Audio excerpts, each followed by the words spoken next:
What's going on?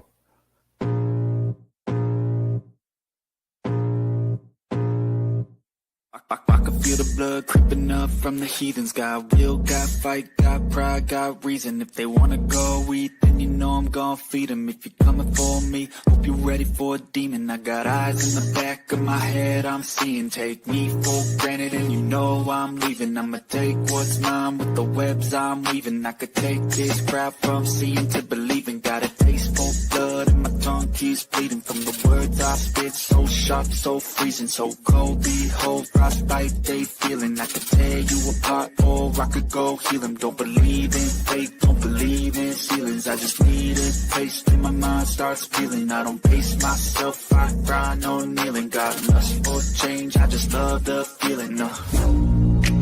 I ain't gonna give up. Got too little time, I'ma live up.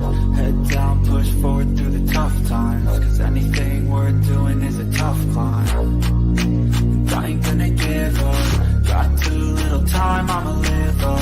Head down, push forward through the tough times. Cause anything worth doing is a tough climb. Cause I'ma live life for the fight, yeah, I'm here to get it. I got drive, got sight, always have a vision. I go by at night, I be in my feelings. I'ma be fine, need time, and I'll still be winning. I live life for the fight, yeah, I'm here to get it. I got drive, got sight, always have a vision. I go by at night, I be in my feelings. I'ma be fine, need time, and I'll still be winning. I can feel the blood creeping up from the heathens. Got will, got fight, got pride, got reason. If they wanna go eat, then you know I'm gon' feed them. If you're coming for me, hope you're ready for a demon. I can feel the blood creeping up from the heathens. Got will, got fight, got pride, got reason. If you wanna go eat, then you know I'm gon' feed them. If you're coming for me, hope you're ready for a demon.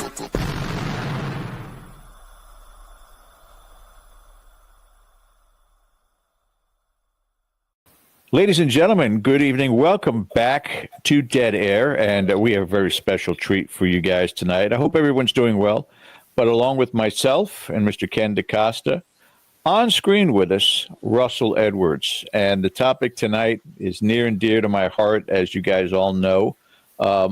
You may not know. I don't know if you guys know. I wrote a book with Andrea Perrin called In a Flicker, and it's about a fictitious explanation why Jack the Ripper was never caught.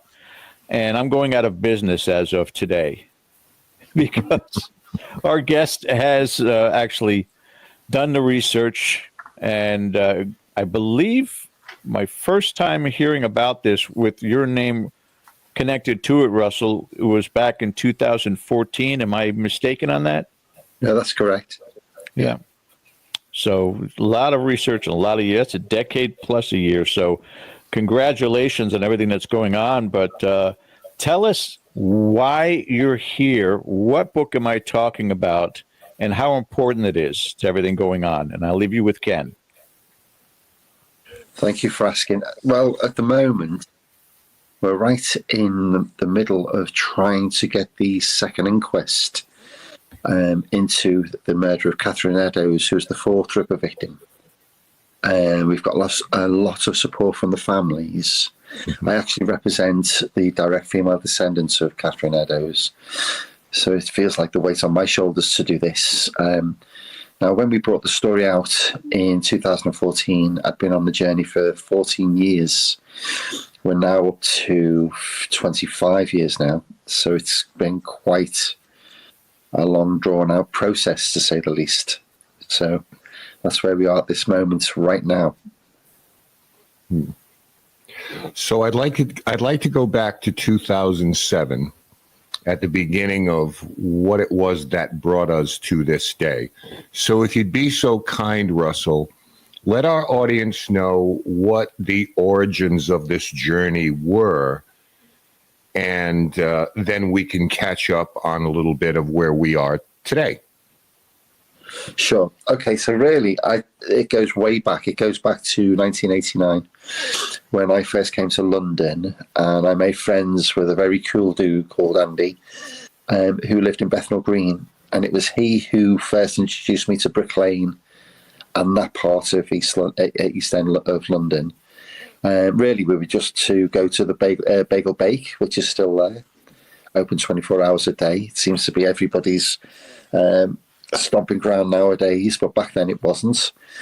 And I got introduced to the curry houses and Brick Lane itself. Now, I seem to say this a lot, but there is something magnetic about this place that once you go, you seem to want to go back again. And it very much for me, I felt very much like it was my second home. So I'd been there for 11 years before I'd even watched the film From Hell. So when the Johnny Depp film came out 24 years ago now, around about now, I asked that question when I saw it, Jack the Ripper, the 10 bells, where's the murder scenes? And the very next day I went on a Ripper tour. And it was then and only then did I realise where I'd been for 11 years of my life, nearly every weekend, did I realise that the story was right in where I'd been for all those years. And that was the thing. There was this sort of, not sixth sense thing that I've got. It does feel like there's something that's happened there. And when I found that out, I was blown away. So then I called Scotland Yard's Crime Museum on the Monday and asked if this case was real and if this is, accessible. And very quickly I was told that all the case records for this are at the National Archives at Kew. So I went down there quite quickly and started doing some research myself. And I think that really, for me, it brought the story alive. When you do hold the victims' mortuary pictures in your hands, when you start reading the stories behind the book, behind the film, let's say, that this all becomes real. But I realised quite quickly that this story at that point, you could name anybody as Jack the Ripper and nobody could really say that you were wrong, mainly because there was no real evidence. And I would say a plethora, or just like this huge mountain of names, information that could. It's a bit like that thing out of 2001 AD where he's flying into space, it all fires out. It's very much like that. But I realised quite quickly that it would be a futile exercise to think I could prove who Jack the Ripper was. So I pulled back, just went back on with my life. I was in business back then, doing something else. And it wasn't until March 2007, so 18 years ago next month, in fact, 18 years ago in a few weeks, that my mum called me on a Friday night. She said there was a shawl for sale that was purported to be taken from the fourth murder scene of Jack the Ripper. Of course, you're like, yeah, right. And I really didn't believe that it was real at the very beginning. But I thought, well, you know what? I'll just have a look into it because why not? So they had an open day at the auction house, which wasn't too far from where I lived, which is also very, I would say, fortuitous for me. And it's very old. And the one thing you can clearly see is there's blood on it. You can see quite a lot of blood, and it's that what if of, oh my God, this it is actually quite gory to think that this is being, the guy that held it up didn't really know what he was doing, and he didn't know what he was looking at. And I'm thinking, anyway, I had to find a reason, if there was any, if I was going to part with money. I certainly wanted to know if this was authentic, or did it come from the scene? Now, there was 30 newspaper reports saying that she had like a chintz dress with Michaelmas daisies, but that's not in her belongings. And so many people criticised the fact that this wasn't documented. Now, the reason for that was the acting sergeant who was meant to have taken who took the shawl from the scene with permission, had already taken it before all the items, her clothing, and whatever she had on her, was documented. So that's why it's not in the possessions. But then I looked up, someone asked me only a week ago, you think laterally, Russ? And I do. So I thought, well, there's a pattern on the shawl and it was Michaelmas daisies. Now, Michaelmas daisies, they're just little flowers that come out in September. But Michaelmas is the thing that broke this story for me. Michaelmas is an Eastern Europe Orthodox Christian celebration and Western Christian celebration celebrated on two specific days of the year, the 29th of September and the 8th of November. And lo and behold, those are the nights he went out and he committed 3 of his 5 murders. Mm-hmm. Now, in the documentation, I knew that the shawl had been in the Crime Museum through the 90s. So I called them for their opinion, and they said they didn't believe it was real. They kept it in a filing cabinet and gave it back to the original owner, who's the guy I bought it from, the descendants of Amos Simpson. Anyway, he was at Mitre Square. I told them about the link of Michaelmas, and the guy, the curator of the Black Museum of Scotland Yard, said to me, Russ, that's the first bit of real information that really holds true. It's the first bit of something that that's not been known before. And then he said to me, I don't know why they do these Ripper tours, write these books, make these films, do these documentaries. We've always known it, the identity of Jack the Ripper. It was Aaron Kosminski. And even before I bought the shawl, I was given the name of the murderer known as Jack the Ripper by Scotland Yard. So it wasn't me that they just picked the name out of a hat, which so many documentary companies do. It was Scotland Yard that told me. And when I asked Alan McCormick, I said, could you just tell me the story? He said, actually, Russ, you go do the work. And if you do buy the shawl, I'll help you. There's no problem with that. But if you get to write a book one day, give me a signed copy. And obviously one of the very first the first print run of the book, I was very honoured to get Alan his copy, and that's really where the story starts.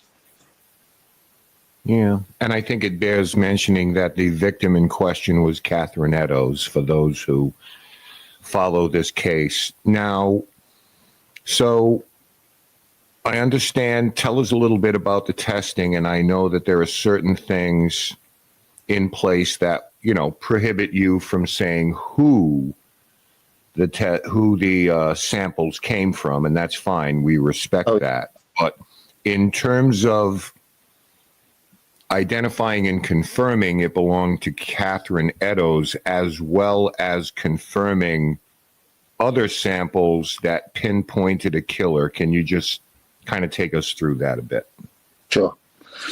Now, there's a lot of hearsay and Chinese whispers. The big issue we had when I met Dr. Yori Holainen, who did the work, was contamination. Because we didn't know. I mean, we're not stupid people. We didn't, we didn't know who had held that shawl over 100 odd years. So the normal procedure of taking swabs off the surface wouldn't do for this work. So Yori invented a non-invasive vacuuming technique that managed to get samples embedded in the weave of the shawl. Mm-hmm. So he managed to bypass this, like a micro vacuuming system, he calls it. But that eliminated the problem of contamination. The other thing that most people don't know, that silk, skin cells fall off because they can't penetrate. So just literally, you could shake within a year, they've all dissipated. But that's something that people don't actually talk about. But that was, even though that happens, we still had a problem with contamination, and Yori bypassed that. What Yori said to me was, when he examined the shawl, he said there's arterial blood spatter consistent with slashing. There are evidence of split body parts that are incredibly difficult to forge, and there was semen, or it looked like semen, on the shawl as well. Now, one thing for Dr. Yori Holainen, who is, I would say, a genius and very, very inventive, and a bit like me, the scientific version, we run in a parallel. I will find a way to get around something to get to what I need to get to, and so will Yori in a scientific manner. So he did get uncontaminated DNA, and that meant that the human blood, some arterial blood slashing, was human. What I've just described to you on that shawl fits the MO of the murder of Catherine Eddowes. I don't know if you want me to go into that later, but basically, she had a throat cut, which is the canonical 5 did, the victims, and body parts were taken. On that, where the evidence of split body parts were, Yori did get a kidney cell, and we know that Catherine Eddowes' kidney was taken from that murder, from her body, on the night of her murder. So what we had to do is we had to find a direct female descendant of Catherine Eddowes and get a sample for DNA. Now, that brings us into the 2014 part. we wrote the book, because I did the scientific part, for the layman to understand the science. Because the second it gets technical, the reader would be confused, and we didn't want that. So someone says, well, we're all 95% the same. Yes, we are. So that's why Yari worked on the hypervariable regions 1 and 2, which is the 5% that differentiates us throughout history and all over the world. That's the bit he focused on, not the 95%. Mm-hmm. So we found that the nonsense that people go just to try and, I would say, obfuscate the story. Thank you very much. But you don't know what you're talking about. So that's one thing that I want to say in my defense for the first time ever on camera. So it's these hypervariable regions that Yari focused on. When I did find a direct female descendant of Catherine Eddowes, she willingly, she's a very important person in my life anyway, but she did willingly give us a sample. And it took Yari 6 months more work, because this guy doesn't just do it in an arbitrary way. He's a fastidious perfectionist, really the type of person I've never met before like him. And God bless him for that. Because the day when he actually got the match was such an incredible, that was 2 years after I met him, by the way, an incredible feat of scientific work that actually should be recognised for what it is and not criticised for what people try and do to just jump on a bandwagon. So then we knew that shawl was at the murder scene. And I was ready to say the Eddowes shawl, because that's what I bought it as, the Eddowes shawl with the provenance of where it had been. And that was me. And my agent said, well, actually, you need to go further, because there's a vested interest in perpetuating this myth because it makes a lot of money. Documentary companies every now and again will take a name out of a hat and make a story out of it. You know, there have been 2 very weak ones on a broadcaster at the moment, not really giving anything new, and there's nothing new with these stories. It's regurgitated 5 victims, how it happened, mystery of, autumn of terror. He was the murderer. Let's fit into it. That's all been done 1,000 times now. What we've got is not this story, not that story. So anyway, what we found, we subjected it to mass spectrometry with another scientist, a wonderful teacher. I'll never forget the time I worked with him on this. And what he did is he identified the following. The shawl itself is pure silk. So what Fias, the scientist, said to me was, this is not owned by a street prostitute. This is owned by an upper class and an upper middle class family, and we know his family had money. They pawned her partner John Kelly's boots the day before she was murdered, so they could get a night's doss and a night's lodgings for the pair of them. She stayed in a ward, he stayed in a doss house. So something like a shawl that's pure silk would have never been something that she could have owned, and if she did, she would have pawned it or sold it. The next piece of evidence was that the actual dye on there, and we're talking about a 2 foot by 2 foot piece of square of the blue part of the shawl. He said this dye is water soluble. If that gets wet, all the dye will run. And there's no evidence of that. And we worked out that it's a rudimentary plant dye that predates synthetic dyes, so it predates 1857. So we know the shawl was in existence before the murders. And then he said to me, this originates in St. Petersburg in northern Russia. So this is an Eastern European garment, and I had that verified by 3 different experts. Sotheby's, Christie's, and a shawl expert actually in Switzerland. So I really went to the nth degree to this. I didn't just decide this is it. I actually got a lot of corroborated evidence. So then all of a sudden we realised that this shawl would have not been taken to the murder scene by the victim, in which case it would have only been taken to the murder scene by the murderer himself. Now, interestingly enough, when you look at these, why you would do that, and why would he leave something like that there? And the answer is in the Michaelmas connection. So basically, the murder he committed on Catherine and Elizabeth Stride was the night of the 29th going into the first hour of the 30th of September 1888. But the next date of the murder is the 8th of November, and that's when he went out and he murdered Mary Jane Kelly, the fifth victim. So we left it there for everybody in his way to know the date of the next murder. And in all these years, the only person I put together was me. And the police didn't even put that together. So anyway, that's sort of that emotive moment of, oh my God, this is the Ripper's shawl, not hers. He took it there. Brings the focus onto the semen on the shawl. Because if it wasn't the victim's shawl, it could only have been left there by him. Now, I gave an interview 3 weeks ago in the middle of the night, and they had some DNA expert turn around and say, well, this couldn't stand in a court of law. And it's interesting, when I watched it, I realised he doesn't know anything about the case at all. And I think he's not even read the book or read the story. He's just decided that doesn't work. And we're ready to blow people like him out the water very shortly. Anyway, I don't know why I'm feeling very, very antsy tonight, but I think I've just had enough of people just not getting this story. Anyway, if we could get DNA from that semen on the shawl, we've got the DNA of Jack the Ripper. So we used the expertise of a sperm head analyst called David Miller. And what we actually got was the epithelial, what's called that's the first time I'm telling anybody this, the epithelial sloughing from an ejaculation. So it's full skin cells. It wasn't the semen that we got. And in that, we got the genomic DNA, so we got the full DNA profile. And that's the cutting edge work of these scientists that could get this evidence that's over 130 years. It was just fantastic. Anyway, of course, the next thing we had to do was try and exhume him. So we knew he was buried in East Ham Cemetery, away from all his family, by the way. And this was on the 12th of December 2012, and they would not allow us to dig him up. Now, the exhumation expert company that we used, they said this is not right. There's another word I could say, but I won't on any show.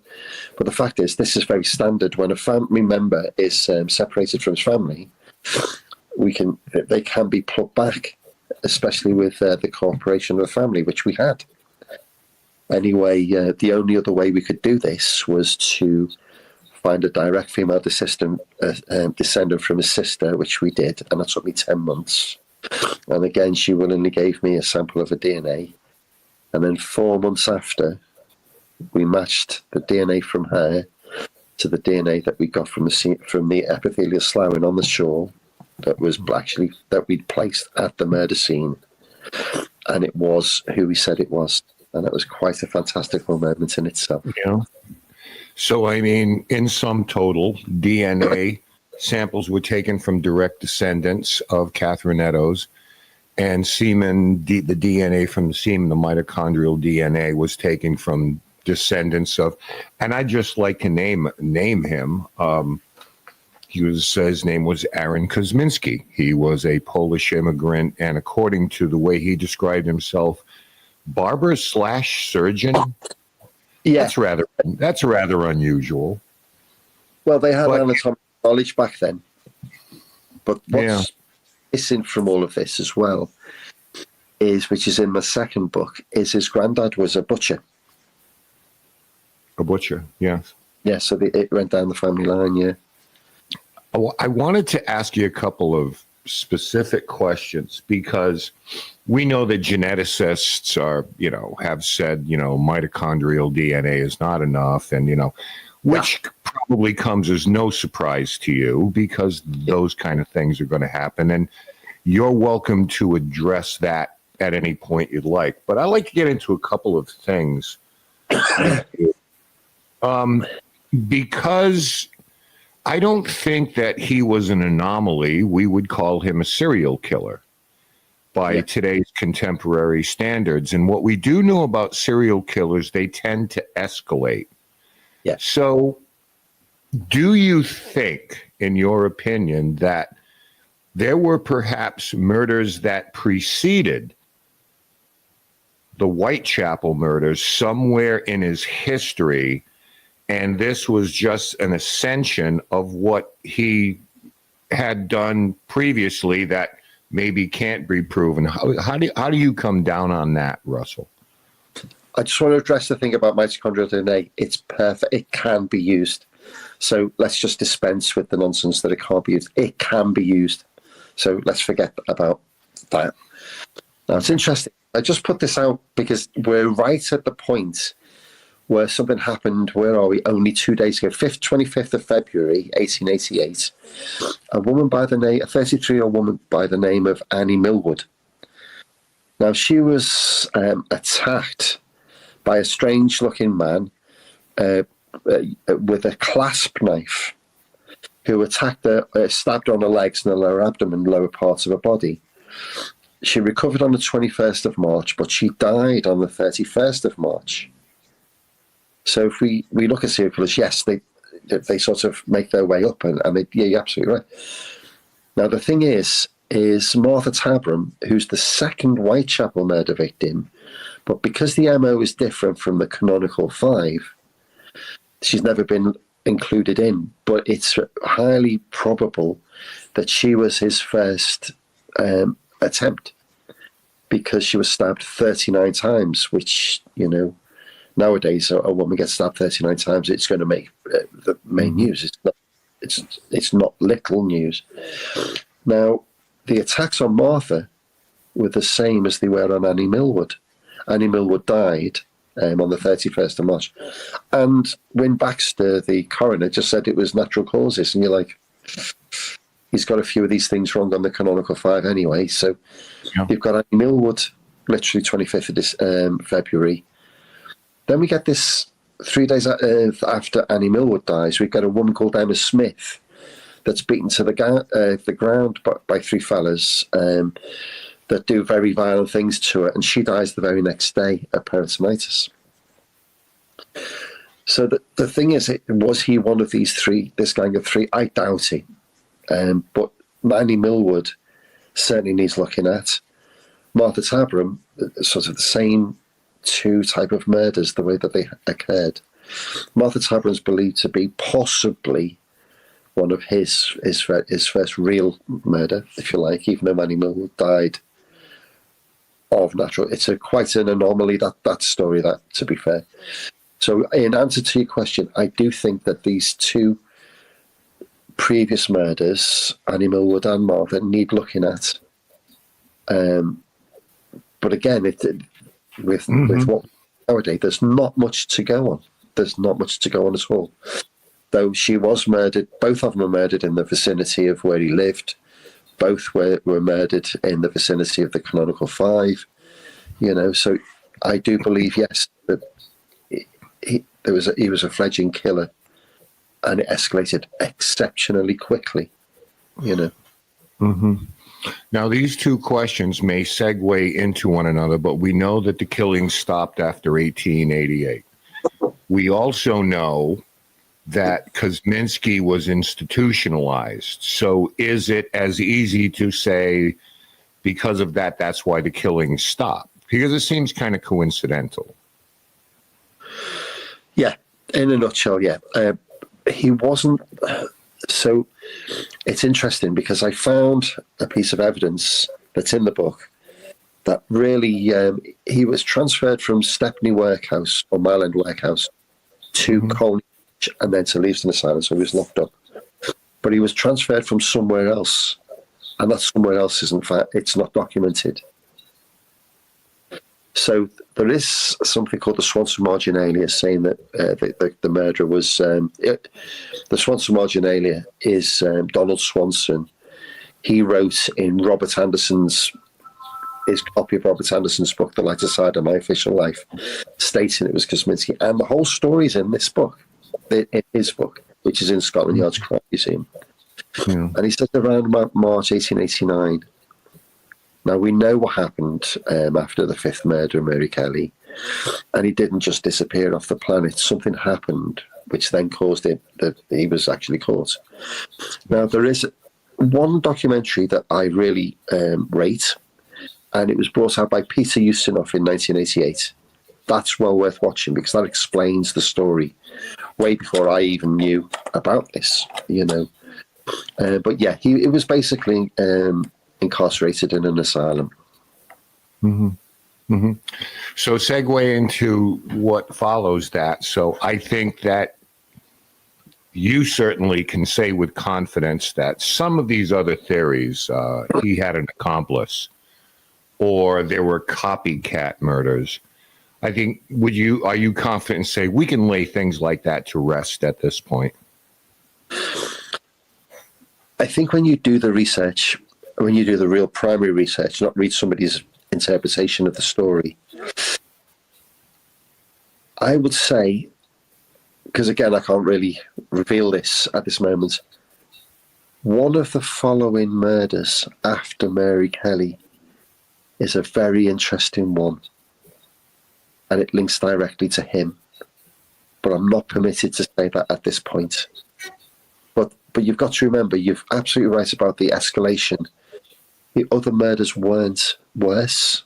I think Mary Kelly, what he did to Mary Kelly was so abhorrent. I don't know where he could have gone from that. And again, when you look at when you name these serial killers, that I'm not saying that these are glorified, but if you knew what Ted Bundy did, or definitely what Dahmer did, you know, these are not, I would say, inhuman to what we know as human. And I think he fell into that category. Yeah. Very, very much. You know, the following murders, they were violent. Yeah, and I wanted to ask you one final thing before I bring George in here. This has to do with the dog finally catching the car type of thing. Do you have any sense of some type of a perverse disappointment when this identity is finally revealed? Because there's obviously a whole industry and subculture built on who is Jack the Ripper, the Zodiac Killer, who assassinated Kennedy, and all the mysteries of life. Yeah. What's the sense you get from the crime community, the scientific community, the investigative community, when finally the dog catches the car? And that seems to be kind of off the table because, as I said, Jack the Ripper is an iconic figure, both in, you know, movies and media and people's imaginations. So what's your sense of that right now when you say, you know, I think we finally closed this? Well, number one is I know we've finally closed it, but I think what we're looking at here is education. This is now a point of education, you know, not disinformation and not obfuscating the truth. This is about educating people to the truth. And everybody wants it to be something it's not. Yes. And that goes all the way back to 1888 to the newspapers sensationalized the story. This is a case of a schizophrenic Polish immigrant that run rampant in 1888, butchering women. Now, again, I've lived this story for a very, very long time, and I've been in East End for 35 years. There's not one place he would have walked that I haven't walked. I'll tell you something. As you look at this, really, think about the third murder, Elizabeth Stride and Catherine Eddowes. He gets interrupted. He doesn't perform his ritualistic disembowelment of Elizabeth Stride. He has to find another victim. He has the presence of mind to evade capture, get to Catherine Eddowes, and convince Catherine Eddowes to go into Mitre Square with him. And she does. Now, what type of frame of mind is that in itself? The fact that three men walked past him, they didn't think he'd recognise him again. He had the presence of mind to duck down, not get seen. You know, this was a very isolated set of murders. And I think, really, to poo-poo this, to say, oh, he was very lucky. Mitre Square, I'll just give you the fourth murder of Catherine Eddowes. P.C. Watkins patrolled Mitre Square every 15 minutes. I think that Mitre Square, he would have scoped out, and that would have been a murder scene at another point anyway. Because he would have known at each pass, he would have scoped this out. He didn't just go out and murder randomly. Because let's face it, he didn't get caught. Because he knew what he was doing. These were planned. We go back to Polly Nichols. The woman, Essex Wharf, the yard where, the gate yard where she was discovered, Polly Nichols or Mary Ann Nichols, the woman in the house next door couldn't sleep. And she didn't hear a scream. She didn't hear footsteps. She heard nothing. So this thing about rubber-soled shoes. So we went out prepared. The Gulson Street graffito, the night of the double event that was discovered by PC Long about 3 o'clock in the morning. The chalk handwriting. I ask people to come with me when I give talks. I give more education about, but you get an experience of the whole area with me. What type of profession would walk out with chalk? When you think about it logically, a murderer goes out and he's got chalk on him. Does he take his knife? Then he takes his cape, and then all of a sudden, I know, I'll take chalk. Or did he have that chalk on him? And if he had that chalk on him, what profession has chalk? Teachers, tailors, and his whole family were tailors. It's these questions that you have to ask to fit the story together. Not, let's just look at the 5 murder victims. It's got to be this person over here. And it all adds up. The significant new piece of evidence came from the family, his family. Now, their family, the family are very, they know it was him.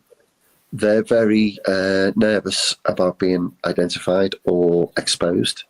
They don't want any at all. And I've obviously given my word, and I never will tell anyone their identities or reveal anything. But they give me so much. When they give me the photographs of the family in the Masonic robes, that's when all of this sort of it all fits together perfectly. Yeah. So the Gulson Street graffito, JUES, the Jews of the men who not be blamed for nothing, was on the wall of the Wentworth model dwellings in the door jamb. Jew is spelt with a Jew. Has nothing to do with the Jews. It has everything to do with the 3 assassins of the Grand Master Mason. That's who they were. All of a sudden, that was washed off, and that was a really big controversial thing at that time. And the guy, Charles Warren, Sir Charles Warren, police commissioner, had it washed off. He lost his job 5 weeks later, literally to the day that's when Mary Kelly was murdered. When we look at that, that gives the link to the Masons. Go, oh my God, he's actually let everybody know he's a Mason. The family's a Mason. The family are Masons. When I've actually got the photographic evidence of that, which no one has got, which then explains the ritualistic murders, because they were done in a specific manner. And when you look at the blood oaths, Jubello, Jubello, and Jubellum, they are exactly as the murders were conducted. Mm-hmm. These are the things, when you look under the layers of this story, that all just sort of go, well, there you go. It's blatantly obvious. And the thing, we've got this case that we've took 5 years to put together. We don't just have one thing. We've got everything. And I think that's what is not really coming across. Yeah, it's incredible when you start pulling on threads. Yeah. What can happen after that? I mean, as I bring George in here, I mean, my final thought to this really is that now that there appears to be a resolution, maybe because there's not really a positivity that comes out of this, but maybe more attention can now be turned to the poor victims. Yes. Now, as we get rid of the mythology or, tend to put that aside. So just wanted to end with that. So thank you, Russell. We'll be back to sign off, but over to you, George. Thank you, Ken. I just wanted to say, Russell, yeah, you've ruined my career also by discovering this, because my fictional story it goes against this grain, but I found it interesting. And I'm not trying to talk or promote. I did this back in 2015 is when I published, but I was honestly having such a time struggling going through and researching these murders because of the graphic nature. To me, Annie Chapman was tough. Certainly Catherine Eddowes, but when you got to Mary Kelly, it's inhuman. And that's how I had to kind of write it, is that the person was inhuman. You can't be of sound mind and be that way. So I have to ask, with this discovery, and as more and more exposure continues with this, which I'm sure it will, considering how busy you've been with interviews, is there some sort of posthumous condemnation? You know, does it just say, we got him, it's done, and then that's it? Or is there something really to be etched in stone with these results? That's what we're trying to do now. That's exactly what we're trying to do. We're trying to get it's a very complicated process, and it could take another 2 years. Hopefully it doesn't. We need to get to the Attorney General to get permission to approach the High Court, to then approach the Coroner's Court to have a second inquest, because the 4 questions of an inquest are who, when, why, and how. Is it why, when, and how of the victim? How did the person come by their death? And in Catherine Eddowes' inquest, which was early October 1888, these were all answered, except for the how part of this. And this is the problem. This has never been done before in a court of justice ever. How she came about her death, we have new evidence. And the fact is, the case that we've got, these people that criticise it certainly don't know what we've got, certainly don't know the story, and certainly have not read the book or what we have. And they're just passing judgments on what they assume they know. And that's incorrect. And that's sadly what we're up against. But again, for what we ignore all of that. We're not interested in these people. What we're interested in getting closure now for the families. You know, Karen, she's been with me. What's that? Where are we now? It's about 14 years now. Her cousin's been with me for a good 10 years now, and we're very good friends. And in fact, a descendant of the first victim, Polly, I only spoke to her a couple of days ago, her and her husband. You know, it would be nice to sort of say, to stop people going, it's this new person, it's that new person. It never was. It was this guy. He was named. Scotland Yard did know his identity. The head of CID in the case actually state that, and that's being ignored. So I never came up and talked. So I confirmed who Scotland Yard said it was. What we're trying to do is get the closure to say, you know what, guys, grow up, accept the truth. It isn't this person, it isn't that person, and it is a case of educating these people, and hopefully we can do that. But somebody I hold in very high regard, it's also the generation of experts before me, if you like. I spoke to him a couple of months ago, and he's still doing this. He said, I really wanted to do something else with my career, because he's just done this. I've done something else and proved something else. I'm not allowed to say that, but because there's a lot to come out yet on that one. And then I want to crack at another one. I don't want to be stuck with this for the rest of my life, to go into the ground saying he didn't do anything else, and we still don't believe it was this guy anyway. So there's got to be a closure for me as well.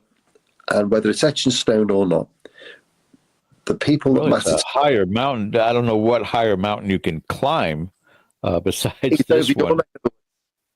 He's over your neck of the third one I'm doing.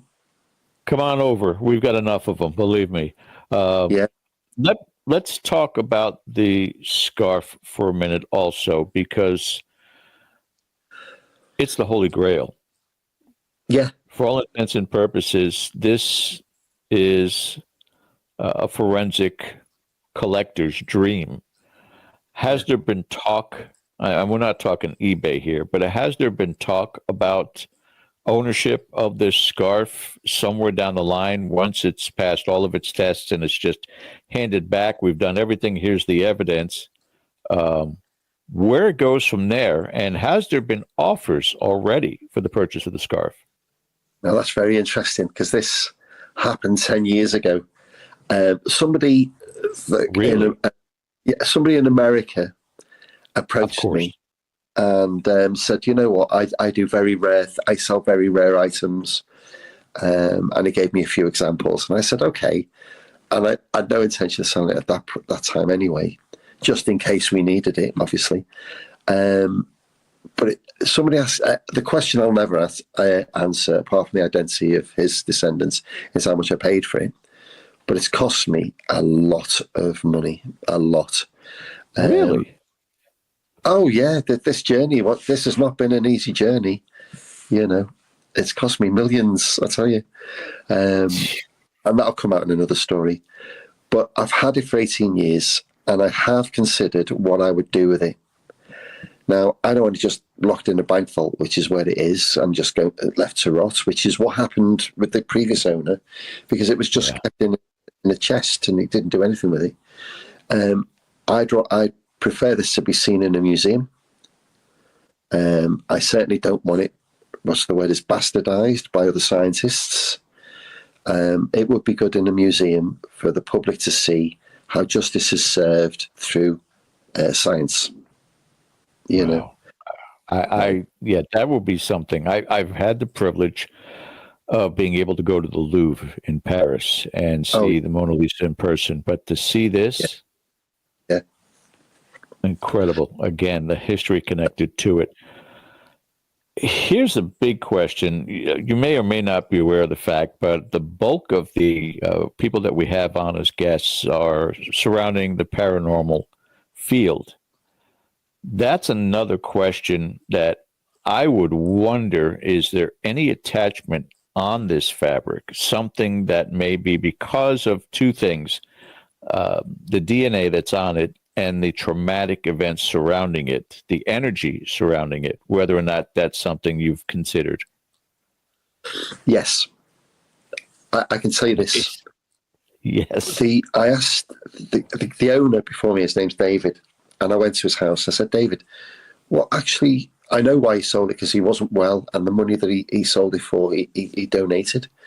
I said, what was it like for you having this? He said, when we got it out, there's a really eerie feeling, and it was sort of, you know, we didn't like that feeling, so we thought we'd get rid of it. And his mother, who had it before him, she was burned. Believe it or not, this was going to be burned. She was burning loads of stuff in the backyard in one of these, like a metal bin that we have in the UK, and just literally How close to that being happening? How close to that being burnt was it? Yeah, David went out and said, Mum, what are you doing with that? And he said, I'm just going to burn it. He said, I'll take it. If he didn't, if he wanted to say that shawl would not be here, we would not be here. We would never know who the Ripper was. That's how close it was. And it was only because I managed to identify the murder dates to the pattern of the shawl that I linked that. Did I buy it? Otherwise, we still wouldn't be here, you know? I would say I've owned it next month, I've owned it for 18 years. I can tell you now, I would happily not have it in my life anymore. It's probably the best thing, I can put it that way. And it's what way I'm going to do that, I haven't decided yet. But yeah, for me, it's the fact of the negativity and the bad luck. So I've had a lot of good luck with this story, but I've had a lot of bad luck. And whenever I've had it around, so it's never near me, it's 200 miles away.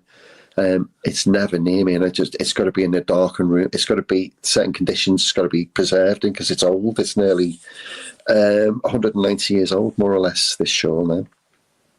So it needs to be preserved for future generations. My kids don't want it. David's kids didn't want it, which is why he sold it. So yes, there is something there. There's an interesting thing about this. Wow. We go back to the 1890s, and there was a charwoman. This is documented, by the way, in a thing called The Collector. A charwoman tried to sell this shawl in a pub called The Cheese, which is the Cheshire Cheese in Fleet Street, and that was rebuilt in 1667. It turns out that David's ancestor, the guy Amos Simpson, who had the shawl, his family run the Cheshire Cheese from 1890 to 1900. So there's a direct link that we knew it existed, even in the press back then, you know. and they wanted to sell it. I know that when Amos Simpson took it home, his wife freaked because there was a lot more blood on it, and she cut a section out and burnt it. So she could have burnt the lot. And there's so many times that this garment, if you like, has survived when it could have easily been destroyed. It should have been, yeah, in that time, somehow, some Yeah. way. Do you have any idea of the origin of the scarf, the manufacturer of it? Yeah, it comes from Russia, Prussia. Yeah, I put in the Pavlovsky Posad because they used to make shawls back then with daisies and lilies. Money. And we linked it back then. Somebody suggested it was a table runner. And it's interesting, I thought it was a table runner, but when I actually spoke to a shawl expert, she definitely assured me it was a shawl. But yeah, it's funny that people pop and they just don't know. And the question I've been asked is from Ken is the answer is this story now is about education. It's really been done. It was actually the documentary with Peter Ustinov in 1988 more or less did it, and it tells you the truth in that documentary. And it's funny how people just will not believe this. And I think that's that suspension of disbelief, that fact that people just can't see the truth because in their head, it's what's called an existential paradox. They don't want to see it, but they see it type of thing, but they don't accept it. And I bear the brunt of that every day on social media. I imagine. But I bother. It doesn't bother me. It's always got broad shoulders. God bless you for that, because it can get vicious online without question. Oh, it just I want to certainly cover, again, part of your world, part of what you do is the tours through London. And I wanted to really touch base with you on, again, I've only experienced London through the research that I did, through the walkthrough of what Jack the Ripper did, where he did it, the speed which it took him to go from Elizabeth Stride to Catherine Eddowes. I mean, all these different things that I looked at. And I do know that a lot of the time people have commented, reading the book, I felt like I was there. I've never agreed with them on that because I can only imagine being there. And you do this day after day. You've traveled those roads time after time. How is it for you being able to tell this story over and over again to new people? And what are their reactions to it? Well, interestingly enough, again, my tour's more educational and truthful. I make it more of an experience than you just get marched through the streets, stand at a scene, get a load of blurb thrown at you, march onto another scene, which is what the tours basically are. What I do is let you feel the area. You can experience it, so I don't rush. We were walking through the Georgian streets last week, and I was like, let's play knock and run. So I find it fun on the whole, not talking about the story at all, but the actual traveling through the journey, if you like.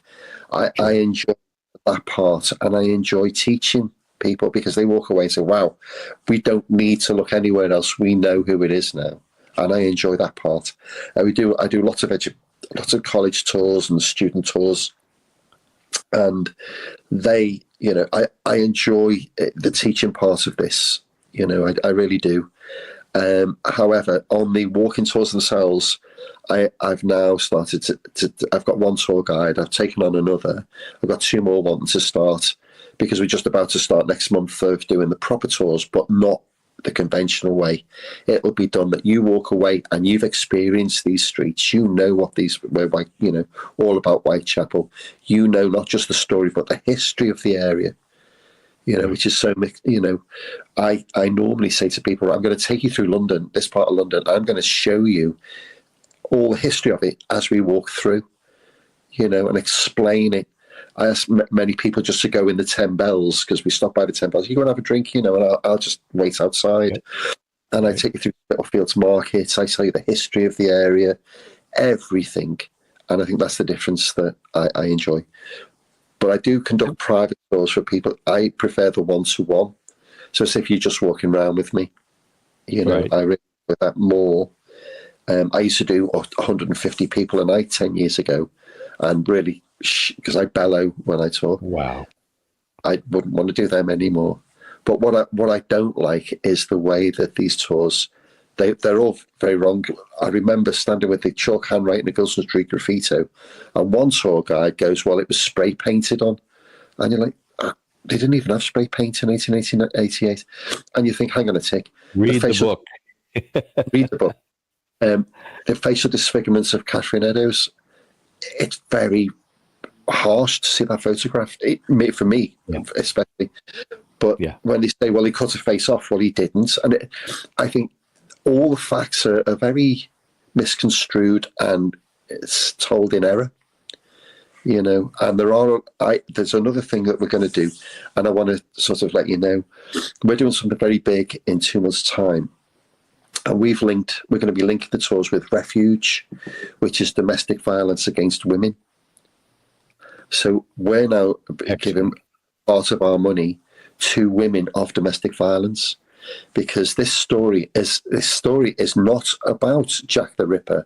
This story is about violence against women. It's the first historical story against women, and only women. And yet it's still not been brought to justice. And everybody, the one thing I despise is the fact that these tours make a lot of money sort of trampling over these victims' lives. And I don't want that anymore. What I want is it's the other way around. We want to give. And these people make a lot of money. Take it, fill the pockets, and do a runner, and do to the rest of the world. That's what they do. I want that to stop. What I wish is, it goes to the right people, and it serves a very good cause. We're looking at homelessness, because there's a lot of homelessness down there as well. But for now, we're definitely linking with Refuge. We're out on International Women's Day a week on Saturday. And again, that's all about women, and this is what this story is about. It's not about capitalism, which is unfortunately, even with the paranormal tours here in the States, it's the same kind of thing. I live very close to a very well-known, reputable ghost town called St. Augustine here in Florida.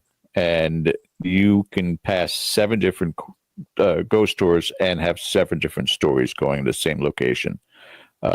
It's just, a lot of it is just, hyperbole and over exaggeration, and it takes it away. The fact that you are doing what you are doing also to show respect and identify with the victims is astounding to me. And the book I showed you earlier, and I'm not trying to promote it again, I want you to actually see what the dedication says.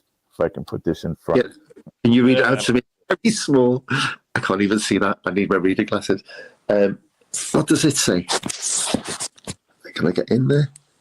It says, dedicated to the women of history who make history. Perfect. And it truly is. The fact that these victims always take a back seat to the killers. Doesn't matter who it is. People will remember the names, but never remember those who went through the tragedies under their knife or under their gun or any other way that these women are destroyed, their lives are taken away. A final thought, we'll bring Ken in to wrap it up here too. I know I remember seeing the photographs, but the little room that Mary Shelley was staying in, is that still in existence? Oh no, that was knocked down in I think it was like 1920s, a very, very long time ago. In fact, the entire street doesn't exist anymore. Probably for the best. Probably for the best. But I know, again, we've talked to enough people who know that there are these London ghost tours that go through those areas. Do you take that as disrespectful to their memories? I'm not. Or people just want to give them their blessings and say, we hope you're with God now. I hope that's what they say. So do I. Ken, anything that you'd like to add? Just a couple of things. When we start getting into the kind of the killer's mentality, I want to talk a little bit and get your feelings on the choice of victims that he had and what they might reveal about the psychology of this individual. Was it vulnerability? Was it accessibility? Or what were the motivations, do you feel, we know that prostitutes, women of the street were a target, but how do you feel about what drove him to choose those particular victims? That's a new question I've never answered before, but I can definitely say the word is opportunity. On the night when he murdered Polly Nichols, the 31st of August, she was small, quite thin, very easy to dominate and overcome. And she was part of London, which is the book the Jew Cemetery at the time. She was in a particular area it's not busy. It was dark, and I think it was opportunity for him. Knowing that the fact of where he lived, which is 500 yards from the third murder scene, that's quite easy to get to where he got to for Polly. Again, with Annie, Polly was kicked out because she didn't have a fourpenny DOS money, so she was a victim of the night, if you like. Annie Chapman was the same. She was out in the middle of the night, walking around at 5 a.m. It's the graveyard shift, if you like. And knowing that 29 Hanbury Street was a favoured place for prostitutes to take their customers in the backyard, she just was wrong place, wrong time. Yeah. Elizabeth Strong, again, she'd been in a pub just literally in his area, which is Mile in Old Town. I think, again, that was an opportunity. But again, 40, which is the age of his mother, when she had him, she was in the 40s. Then we get to Catherine Eddowes. That was pure. I'll say bad luck. It's worse than that. Catherine Eddowes, it was just happenstance that she had to go to it's called the Prostitutes Church or St. Boltoff's without near Mitre Square. She'd been arrested earlier that night, released from the station, and she needed some DOS money. So she went to the Prostitutes Church, which is sort of obviously quieter because all the area of Whitechapel is where everybody's looking for him. Nobody's expecting him to go to the Prostitutes Church, which then we know that he knew that location because that's where he went to find another victim. And it was just pure, really horrible luck that they bumped each other, and that's what happened. Mary Kelly's the interesting one. Mary Kelly is only 25. She had her own room. He couldn't just go out and do these murders in the streets. There were too many people out there protecting that specific area. And because she had her own room, he could have done, and he did, and he could have done what he wanted with her. I think she was the one he chose. Yeah. So, I mean, rather than some type of psychological profile, this was just someone who worked under the cover of night, and the opportunity was there. And these women provided a target-rich environment for somebody like that. Yeah. Closing question for me, and, because the truth is important, and I commend you for getting the truth. My question before, have you ruined the Ripper industry? It's like, no, that's not my intent of that question. It's the truth is the more important thing. So let's see if we can dispel something else here, or maybe not. Is there any possibility in your mind at that time that someone knew who the Ripper was, but they went to lengths to conceal his identity? Yes. Because that's been theory. And if so, who would have the motive and the power to do something like that, Russell? Okay, so we know for a fact that his family were Masons, and his brothers definitely Wolf. His brother, 5 years older, definitely knew. Isaac, I think, knew as well. Is that the two brothers he had? I think they protected him. And then literally the fact of when he was unhesitatingly identified by an eyewitness, which is documented as well, The eyewitness wouldn't testify, so they had to sort of put him back with his brother under house arrest, which is what they did initially. I think this was to do with the cover-up of the Masons all the way through. Now I know that the family were Masons. And again, the high-up, so they were all Masons. You know, the upper echelons of the police force were Freemasons. Yeah. We'll have to let my son know, who was also a Mason. So they were. Yeah. All right. I thank you for that. And I hope we were able to dispel some of the myths and separate the wheat from the chaff here, as it were, a little bit, Russell. So we'll bring George back in here to wrap it up. And from me, I thank you for your time and to offer you an opportunity to join us again as this expands, because I think we're just in the opening stages of this, and I know there's much more to go, and we would very much love to have you back on as this case sort of opens up a little bit more. So you're always welcome here. Very much.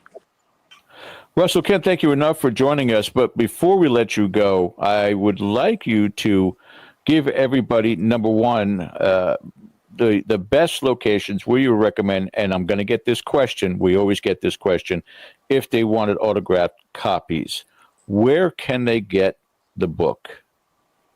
Sure. You can get them from my website, which is the jacktherippertour.co.uk. Make sure you find it's me, because there's a few others on there. I'm on social media, mainly Facebook, Russell Stephen Edwards with a PH, that's me. And the Jack the Ripper Experience, that's me as well. I'm on Instagram, I think it's Russell Edwards Jack the Ripper, but you'll find me, you know. That's really where I am. And the book, Naming Jack the Ripper, The Definitive Reveal.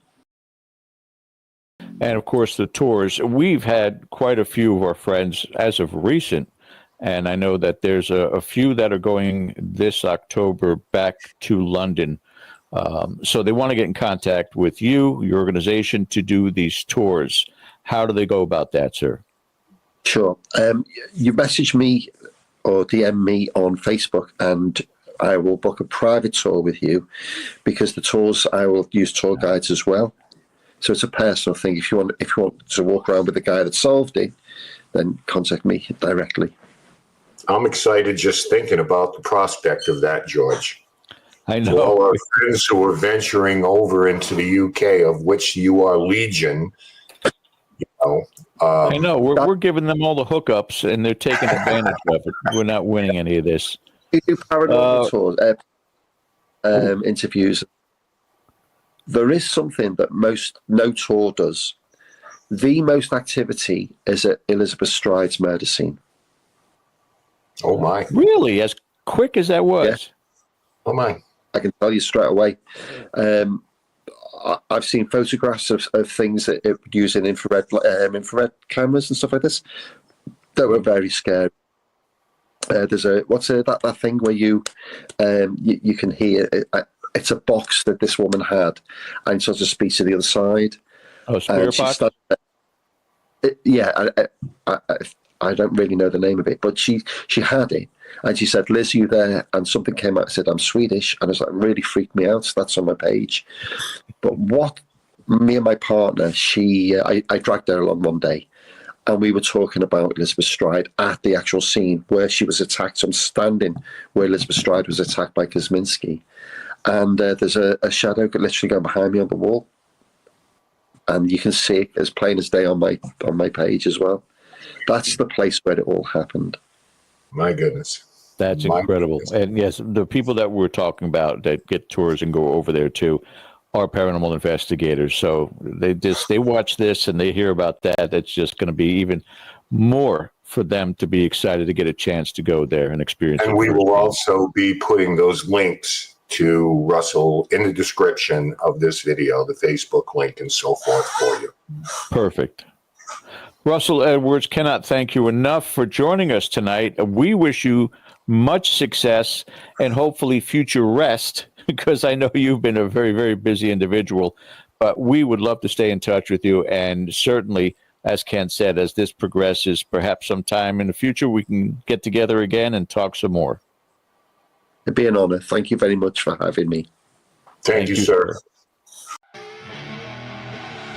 I see her rolling up, Uber black Cadillac, high heel boots and a sexy body full of tats. Baby's bad, oh baby's hella bad. After her there ain't no coming back. Wanna take a run at that? I think she's feeling me. Turn it up a few degrees. My imagination of her body gets the best of me.